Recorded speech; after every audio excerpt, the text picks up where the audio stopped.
yun na nga mga kababayan, bakit tayo magpatuloy sa ating pag-usapan. Ako muna ibabati ng magandang hapon o magandang gabi sa aking mga subscribers yan, sa aking mga viewers. Maraming salamat sa inyong suporta. Shout out sa inyong lahat. Yun ang tuloy na tayo kagad sa ating pag-usapan. Sa video nito, pag-usapan natin yung naging buwelta ni Senador-elect Rodante Marcolita sa paring adik mga kababayan. Huwag na tayong paligoy-ligoy pa. Tawagin na nating paring adik ito. Adik naman talaga ito.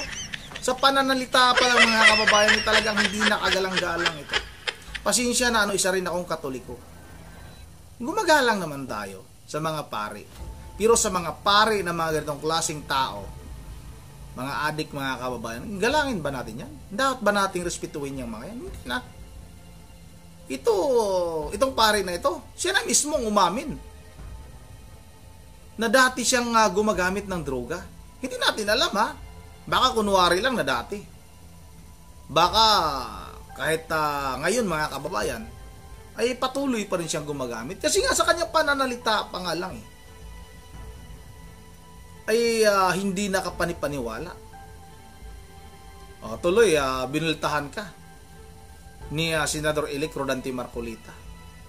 Nagtataka itong si Senador Marcolita mga kababayan, bakit nasabi ng adik na pare, tawagin ko talagang adik na pare ito.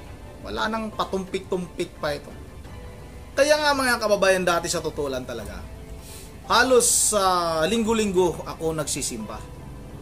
Pero nung nalaman ko na may mga pare na pabor sa may mga kababayan kasi tayo na mami na ganito, mga drogista sila, gumagamit sila ng mga pinagbabawal na gamot. May mga pari noon na nagsalita na ang shabu ay hindi nakakaadik. Nagulat ako. May mga pari palang ganito. Bakit pa ako magsisimba? Kung may mga pari pala na may mga paniniwala na itong droga na ito ay hindi nakakasira at hindi sila yung mga adik na hindi nakakagawa ng mga krimen. May mga pari palang ganyan. Simula noon mga kababayan, hindi na ako nagsisimba. Hindi na ako pupunta ng simbahan. Pwede naman tayong manalangin kahit saan. Bakit ako maniniwala? Tuwira na lang sa mga paring matitino. Pero pag may mga pare tayong maririnig na ganitong klaseng mga pare, bakit tayo maniniwala pa? Bakit kayo magsisimba? Para sabihin makadiyos ka. Nagsisimba ka? Pero yung kaharap mo naman, para yung nagtuturo sa'yo, kunwari nagtuturo ng kabutihan, pala sila rin pala ang nangunguna, ang kumukonsinti sa mga kriminal. O bakit tayo maniniwala sa mga ganitong klaseng tao? Kaya ikaw, Father, ano ba pangalan ng pare na ito? Basta ito yung pare na umamin na gumamit ito ng droga sa loob ng 15 years mga kababayan. Kung hindi ako nagkakamali, 15 years. Tuloy, pahiya ka kay Senador Rodante Marcolita. Akala mo siguro, dahil pare ka, rerespetuhin ka namin? Rerespetuhin kita? Ako mga kababayan, isa akong Katoliko. Pero nga, bakit nga ako maniniwala sa mga pare na mga ganitong klase? Yung ibang pare pwera na sa mga mababait. May mga bisyo yung mga yan. Umiinom yung mga yan. Naninigarilyo yung mga yan. Gumagamit ng droga yung mga yan. Iyak wala akong bisyo. Bakit ako maniniwala sa mga hindot na yan? Ito na, huwag na natin ito patagalin. Bago tayo ma-high blood mga kababayan, ito na sabay-sabay natin itong panoorin. Na ang ginawa daw ng impeachment court ay nag-raise ng parang constitutional concerns. Lalong-lalo na wala naman daw requirement na dapat ang impeachment complaint na ipinapile ay meron pang certification na kasama na ito ay walang nilalabag na provision ng konstitusyon. Anong hindi naman certification sinabi, to attest, sabi niya. O palagay mo na ang katumbas nun na certification. Yun ang judgment ng impeachment court. Sila ang kasi nga, yung alalahanin na bakit kayo tinulugan nyo, bakit kayo gusto nyo gisingin nyo kagad kami, samantalang kayo na pagkatulog-tulog kayo, di ba? Kagaya na sinasabi ko, hindi lang yung pagtulog na matagal ang hindi nila ginawa, rendering the entire process in bad faith. Ano pa sila ng February 5, magsasara na nga yung tindahan. Hindi lamang yun eh. February 11 o February 12, magsisimula yung election period. Isip-isipin mo, paano gagampanan, for example, ng mga senador? Kasi kung halimbawa kinonstitute mo sila as senator judges, nangangampanya sila, may exploit sila dun eh. Hindi nila ngayon malaman, kasi lalo na kung Mindanao ang pinag-uusapan, susumpa pa naman sila to do justice to every man. To do impartial justice. Paano nila pangangatawanan yun sa harap ng pangyayari na naharap sila sa impeachment pero sumaharap sila sa tao, nagpapaboto sila, more particularly in Mindanao. May exploit yung tao eh. Lalo na yung senador na kumakampanya. O nakuha niyo ba yung ibig sabihin ngayon? So ito ang alalahanin. Talaga bang tinangka ninyo na gawin ito? O talaga bang sinadya nyo na gawin to para kami ang pamukha ninyo na parang carefree kami, kayo ang tama. Kagaya ng ginagawa, nagpamisa pa kayo eh. Sino bang pinamisa nyo? Kayo o yung Senado? Hindi ba? Kaya makikita mo ngayon sa lahat ng actuation nila, hindi natin maintindihan kung bakit nagtawag pa ng magmimisa. At narinig ko pa yung pari na nagsabi, mga hudas yung labing walo. Tama ba yun? Dito makikita mo, pati lingguwaheng gagamitin, kung yung halimbawa, yung mawala ng galang kung ano, yung pari na yun na nag-officiate ng misa, kung halimbawa, ay pumunta siya doon, hindi bilang pari, at nakisama siya para magpahayag ng kanyang saloobin bilang isang mamamayan Pilipino. Okay lang yun eh. Pwede. Pero para pumunta ka doon bilang isang religious at isang purely political matter, hinaluan mo ng kulay ng religion. May problema doon, Jen. Pinaghahalo mo na. Merong constitutional divide eh.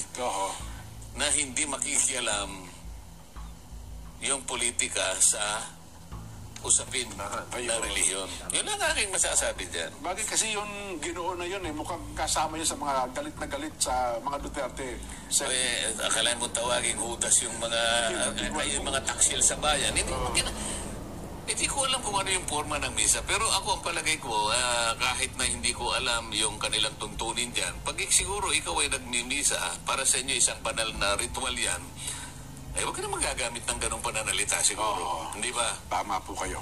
Pero paano kaya kung meron hong maghain ng question nito sa kataas-taasang hukuman? Di maganda, di maghain sila. Ayun, di ba? Kasi mukhang sabi ng Senate President Escudero, mukhang ang Korte Suprema lang ang makapagsasabi kung meron ngang nilabag sa konstitusyon. Paano naman kung halimbawa ang sasabihin ng Korte Suprema, bahala kayo dyan. There is no justiciable controversy. Para sa amin, this is a political question.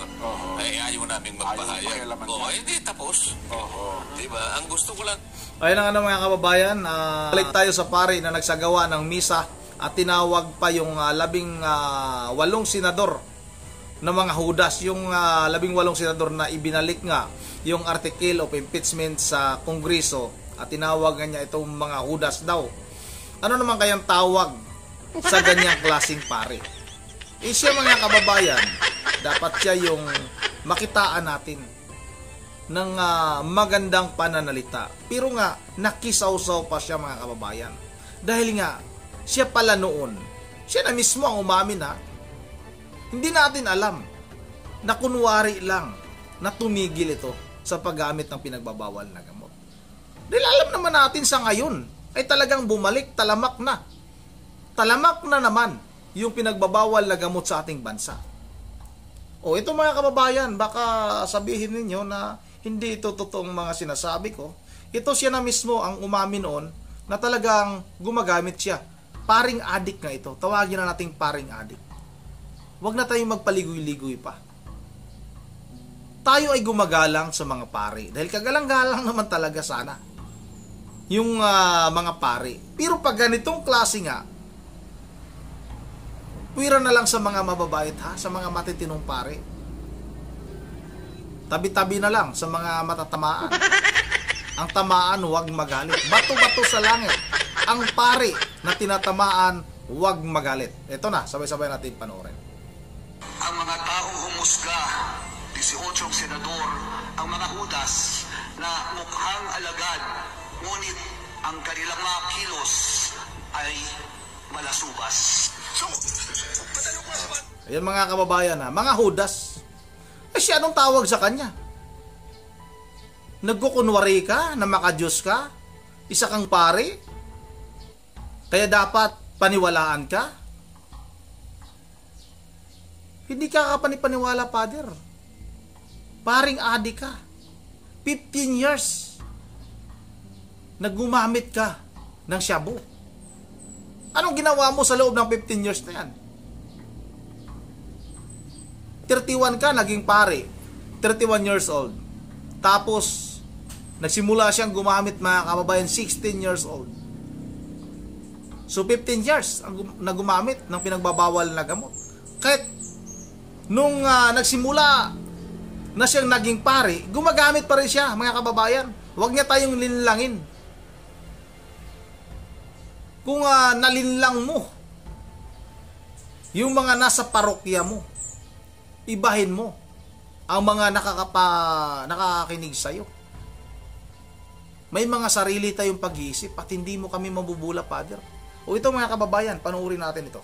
Ito yung nasa Senado ito. Ito yung tanong ni Senador Bato de la Rosa. When you said that you used drugs for 15 years, ano po yung drugs na ginamit mo, Father? Shabu po, o bago pa mag-shabu. Pare ka na noon? Siyempre hindi pa ako. Hindi ka pa pare? Natural po. So, 15 years. How old ka nag-start gumamit na shabu? Para ako sagutin nyo. Mr. Chair, simula po ako ng 16. 16? Opo. 16 plus 15, that's 31. Kailan ka naging pare? 2006. 2006? How old are you? 2006? 31 po. 31? So meaning, nasa loob ka pa ng seminaryo, gumagamit ka na rin po kung tinatawag na relapse, Mr. Chair. Relapse. Ang mga taong humusga. Oh. 18. Ayan nga mga kababayan, aminado itong adik ito. Gumagamit ng shabu sa loob ng 15 years. Hindi natin alam. Pwede naman siya magsinungaling dahil yung mga pare naman, mga kababayan, hindi naman lahat ay nagsasabi ng katotohanan. Biruin yung mga kababayan, sinabi niya mga hudas. Yung 18 mga senador dahil hindi pabor sa kanila. Bakit ka nakisaw-saw dyan, Father? Ang atupagin mo, yung pagmimisa mo, yung pagbibigay o paghatid ng mga magagandang salita ng Panginoon. Diyan nakisaw-saw kay halatang halata na may galit ka sa mga Duterte. Dahil nga ba, isa ka rin sa mga nagtatago noon. Katulad ng isa sa mga ipinakita natin video. Katulad kay Mike Abby. Yung tao na nagsabi na gusto niyang ma-impeach si VP Sara Duterte dahil nga galit siya kay dating Pangulong Duterte dahil nagtatago sila noon at hindi sila nakakalantad. Kaya tuloy, winaswasan ka ni Senador-elect Rodante Marcolita. Itong mga pare na ito, mga kababayan, hindi ito dapat nating paniniwalaan. Porket ba mga pare sila? Ay basta-basta na lang tayo maniniwala sa mga ito. Mga hunyango ito, mga kababayan. Ito yung sinabi sa kanta, mga kababayan, na banal na aso, santong kabayo. Mga nagkukunwari na makadiyos. Yun pala ay mga kaya nang bahala humusga, mga kababayan. Yun na dito na lang muna at bago tayo magtatapos ay mag-shoutout lang muna tayo. Shoutout tayo kay Ma'am Berje Veraligios ng Apulian, Bulacan, kay Ma'am Joyce ng Japan, kay walang komento at ilang araw tayo hindi nakapag shoutout, kay P Bagyo, shoutout sa iyo idol ha, Gladys Gladys Pires, shoutout. Jose Butoy, shoutout sa iyo idol, ito sa may bandang baba. Shoutout kay Pilisa Nuki, shoutout na rin kay Jean Martin, shoutout na rin kay Sulit Tatay Dig, so idol, shoutout sa iyo ha, kay Binok TV, President Tico, shoutout na rin kay Alejandro Sohor, shout out kay Luis Panday Jr., kay Florencia Leonor, shout out sa idol, shout out kay Cart, kay Rooney, shout out na rin kay Marcian De La Cruz, shout out kay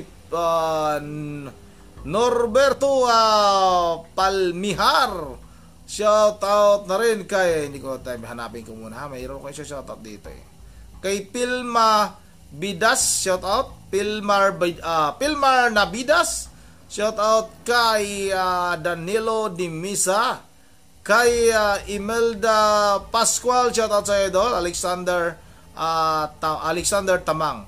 Yun ang kay Lourdes Lorna Moises, shout out na rin, at kay Joshua Solomon. Yun ang dito na lang muna at once again, this is Aaron TV mo, ingat ang lahat, God save the Philippines.